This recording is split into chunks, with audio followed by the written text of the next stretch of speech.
Disclaimer. This content is created using combinations of publicly available information, research, and AI-assisted analysis for educational and informational purposes only. While every effort has been made to ensure accuracy, some details may be simplified, interpreted, or adapted for storytelling and viewer engagement. The content does not intend to harm, defame, or target any individual, group, organization, or community. Any references to real events, places, or systems are presented in a generalized and non-biased manner. Viewers are encouraged to conduct their own research and form their own opinions. This content should not be considered professional, legal, or official advice.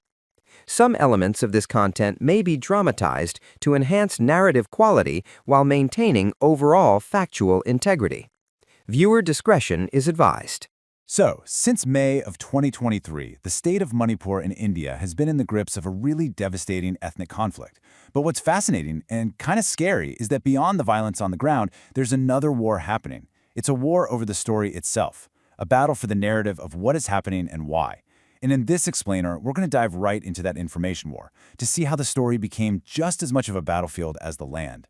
And this really brings up a huge question, right? In any conflict, who gets to tell the story? And maybe more importantly, how does that story shape what we all believe? Because when communication itself is used as a weapon, the version of the truth we hear often just depends on who's got the loudest microphone.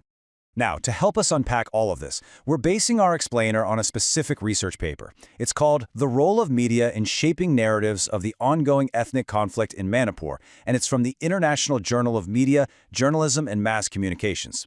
It gives us a really detailed look at how the media has framed the conflict between the Meitei community, who are mainly in the valley, and the Kuki-Zo communities up in the hills. So, here's our game plan. First, we're going to look at the media landscape itself to see why it's so unbalanced. Then we'll break down the main story, the dominant narrative that came out of the valley. After that, we'll look at the counter-narrative coming from the hills. And finally, we'll talk about what all this means for the media and whether it can actually help find a path to peace. All right, let's jump right in. Section 1. The uneven media landscape. In Manipur, it turns out that not everyone has the same ability to get their story out there. And this huge imbalance really boils down to two key factors. So the first big reason is structural. What does that mean? Well, basically, almost all the major media outlets, we're talking newspapers, TV stations, big digital platforms, they're all based in the Imphal Valley. And they're pretty much run by and for the Meitei community. And when you look at the numbers, the difference is just, wow, it's stark. The Valley has more than 8 major news outlets and 5 big TV channels, reaching hundreds of thousands of people. But what about the Kuki-Zo in the hills? Well, their media is basically limited to just a few small YouTube channels and a newspaper that, get this, hasn't even been in print since 2012. This massive difference in media power is really the bedrock of the whole information imbalance. Okay, so you've got this already lopsided setup. Now, enter the second factor, which basically poured gasoline on the fire. A selective internet ban.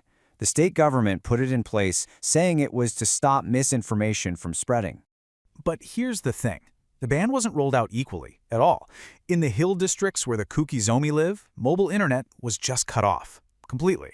But down in the Imphal Valley, where the Meitei community is dominant, people could still get online using broadband. The result? One community was effectively silenced, while the other's story was free to spread like wildfire, not just in Manipur, but across the whole country. So you have this incredibly one-sided system. The question then becomes, what kind of story did it actually create? And that brings us right to our next section, the Valley's dominant narrative.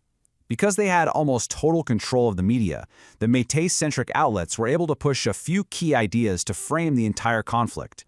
And this narrative was really built on 4 main pillars. First, there's the idea of land inequality, the claim that the Meitei people are basically squeezed into just 10% of the state's land. The second pillar, linking the Kuki-Zo community to narco-terrorism and the drug trade.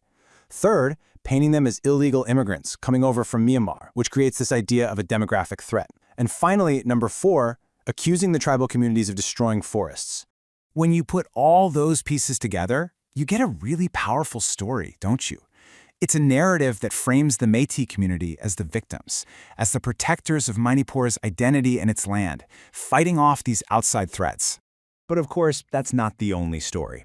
That narrative did not go unchallenged. So let's flip the coin and look at the counter-narrative from the hills. This side of the story uses data and a whole lot of historical context to paint a very, very different picture. Okay, let's start with that 10% of the land argument. This is a perfect example of how a fact can be technically true, but also super misleading without the right context. Sure, the hills make up 90% of the land, but a huge chunk of that is infertile, or it's protected forest, or it's just plain inhospitable.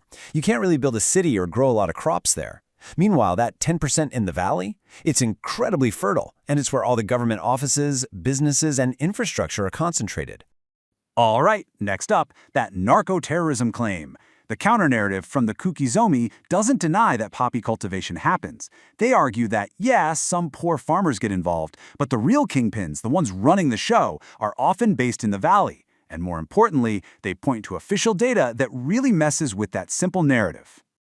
Just take a look at this. This is official arrest data from 2017 to 2022, and it's pretty revealing.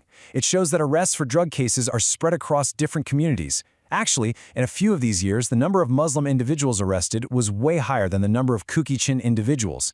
So this data completely challenges that stereotype that the drug trade is just a Kuki-Zo problem. And the counter-narrative doesn't stop there. It tackles the other points head-on. On the whole immigration issue, the Kuki-Zo say, hey, we have deep historical roots here. They go back way before the British even showed up. On religion, they make it clear this is about ethnicity and land, not faith. After all, there are Christians and Muslims in the Meitei community too. And this is a big one. On who the aggressor is, they point to the aftermath. They claim they were hit the hardest, suffering over 90% of the casualties and seeing their homes and villages systematically wiped out. So with these two completely clashing stories, it brings us to our final section, what can the media do? In a war of narratives like this, what is the actual role and responsibility of a journalist? You know, at first, the national media in India pretty much just repeated the stories coming out of the valley's media outlets. But then there was a major turning point. A truly horrific video went viral. It showed two Kuki-Zo women being paraded naked. The public outrage was massive all across the country. And that single event, that video, really forced the national media to take a closer look, to get on the ground and start investigating all sides of the story more critically. But trying to tell that other side of the story, well, that came with real risks. You had independent groups like the Editors Guild of India that went in to do their own fact-finding. They published reports that directly challenged the official state narrative. And what happened? They were hit with police complaints and legal actions, not just from Meitei groups, but from the state government itself. It just goes to show you the immense pressure there was to stick to one version of events. So, where do we go from here? What's the solution? Well, the research paper lays out a kind of roadmap for what ethical journalism should look like in a situation like this. Number 1, fact-checking has to be absolutely rigorous to fight off rumors and propaganda. 2, fair representation. You have to make sure that marginalized voices, like the Kuki-Zo in this case, actually get heard. 3, journalists have to stand firm and resist pressure, whether it's from politicians or business interests. And finally, and maybe most importantly, they need to promote empathy, to shift the focus away from what divides people and towards what makes them human. So look, the media might have played a role in making the conflict worse, but it also holds the key to helping things heal. And the research really leaves us with this one powerful thought.